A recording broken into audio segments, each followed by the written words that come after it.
Tunbridge World's Fair. We've been talking with Cassandra Gekas, who's the Democratic Progressive candidate for Lieutenant Governor, and also the Republican incumbent, Phil Scott. First, we're going to go to the phone. We take a call from Williamstown. Rama, good morning. How are you today? I'm doing good. I hope you folks are all doing good, too. To the Lieutenant Governor candidates, recently the Governor got his Agency of Education put into law. Recent statements by legislators of power have said that they will continue to actively pursue school consolidation. Now, you folks, as overseeing the Senate, as President of the Senate, are likely to be dealing with legislation involving our kids' education more frequently as a result of all of this. So in the context of local input, local accountability, local governance of our local schools, I'd like to hear what you folks have to say about education in general and what you would do to protect the locality of it. Thanks. All right, we'll start with you, Mr. Scott. Well, thank you very much, and thank you, Rama. This issue is something that's perpetual. It is something that was first and foremost 10 years ago, and it is today. How do we keep our schools local, and how do we pay for them? I've been an advocate from a capital standpoint in my role as chair of the Institutions Committee to try and consolidate schools over the years, and we provide incentives to do that in terms of capital funding. But in terms of how do we move forward with our schools, we have the system in place. We have a great bunch of teachers. We have the infrastructure. What we're lacking right now is students, and it's almost like a business where you have everything in place, but you don't have the product to sell, or you don't have the customers to sell to.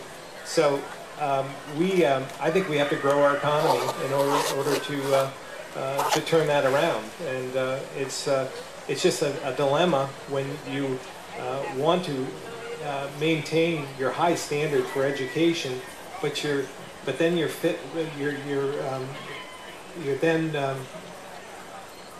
then have to pay for it, and it's just an ongoing issue that the legislature is going to be debating for some time to come. I think the governor, has having the commissioner be elevated to secretary, I think, is essential, so that the governor can have more of a feel for what's going on. But I think we're all going to have to work together on this in order to figure out how do we maintain our individuality while figuring out ways to fund it. So education is certainly a big priority, and I see it much the way I see healthcare reform. It's a very, very big issue that I think we have to have a lot of discussions about on a system-wide level, at the state level going forward. And I don't think that the challenges we face with education are things that we're going to be able to solve in 1 year or one legislative session or 2 legislative sessions. I do support fully the elevation of the commissioner to the level of secretary. That governor's decision to do that, I think, is a good one. In the scheme of things, I think it's really important to continue to fund our public education system.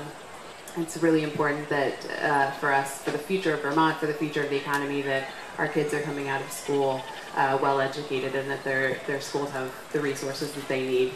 I am a fan of local control, and I come from, my high school had 1,500 students, and it was very easy to feel lost there.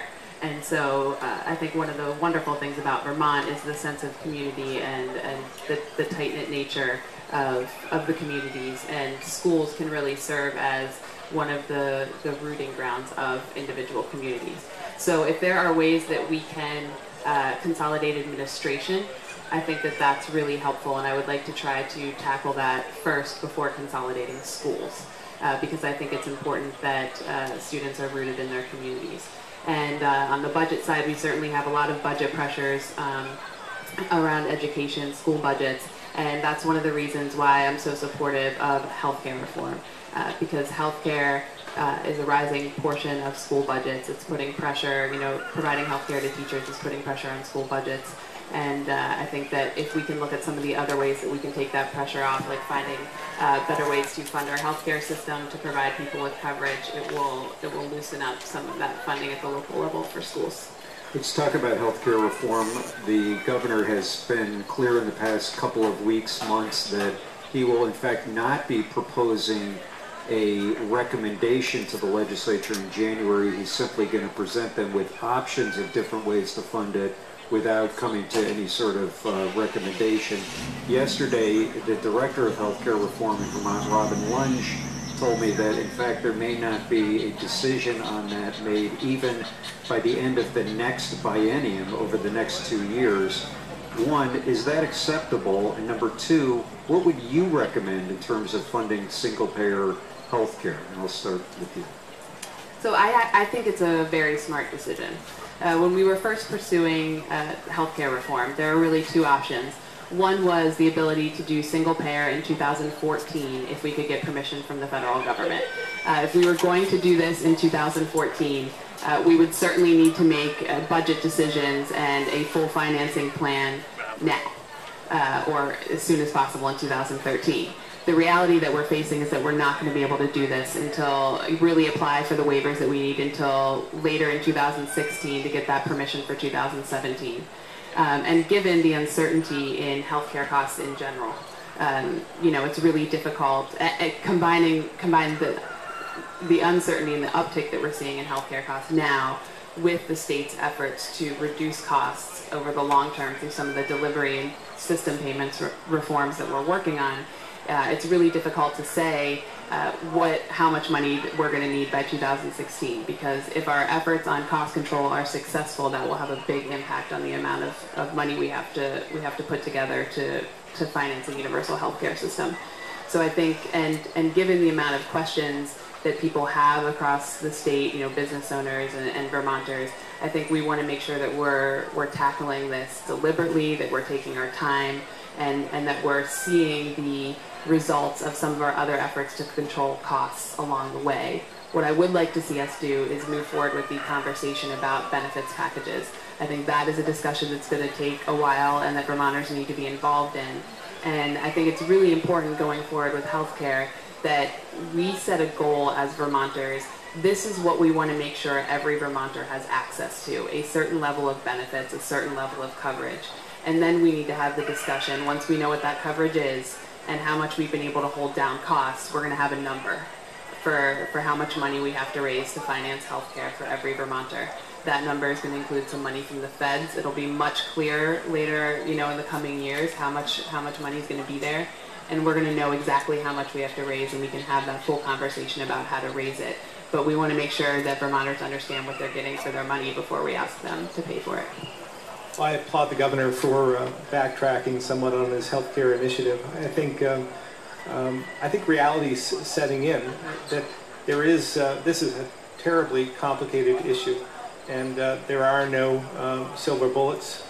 There are only more questions, and I think that what we're doing right now in terms of the Affordable Care Act, the so-called Obamacare, that's passed Congress, that's passed Supreme Court muster, and I think we're going to have a difficult time implementing that. It's, again, I think there's some great things in the proposal, and I'm supportive of trying to move forward with that concept, and that will hopefully save us some money. I think the Green Mountain Care Board is doing some good work, and I look forward to some of their examples and their leadership in terms of trying to save us money. So I would agree that we should take a bit of a step back here, present the concept, but also have the information available about what it really is and what it looks like and how much it's going to cost, especially when you think about the federal dilemma that we're facing right now. If we're relying in the future on federal dollars to implement this and have it move forward, I think that's a dangerous concept, because who knows what's going to happen in Washington. Let's go back to the phone. We go to Essex. Rick, good morning. Good morning, Mark. I'd like to thank the candidates for participating in this debate. A little earlier, there was some discussion about choice and abortion, and I've got a simple biological sciences question for the two candidates. How many lives are involved in the abortion decision? I will hang up and listen to their answers off the air. Okay. All right. How many lives are there involved in the decision about abortion? Well, I guess I think I know what the question was. How many lives are involved in abortion? Well, I think the life of the woman that's involved. I also feel that the potential life in the future of the unborn. Okay, so is that one or two? I guess that would be potentially two. Potentially? Well, it depends on whether you have the abortion or not. All right. Your answer to that question? Well, when the current abortion law gives a woman a right to choose before that pregnancy is viable outside of the womb. So, during that period of time, it is the woman's body and the woman's choice, and it may be a potential life, but at that point in time, it is her choice, and it's her body, and it's her life.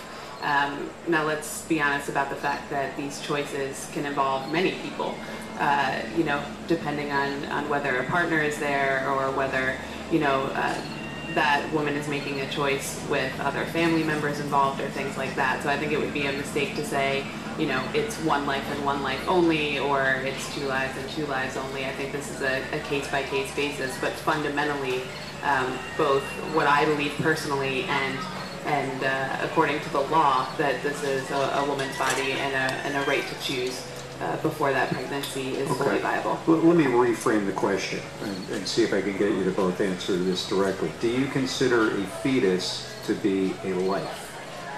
Cassandra?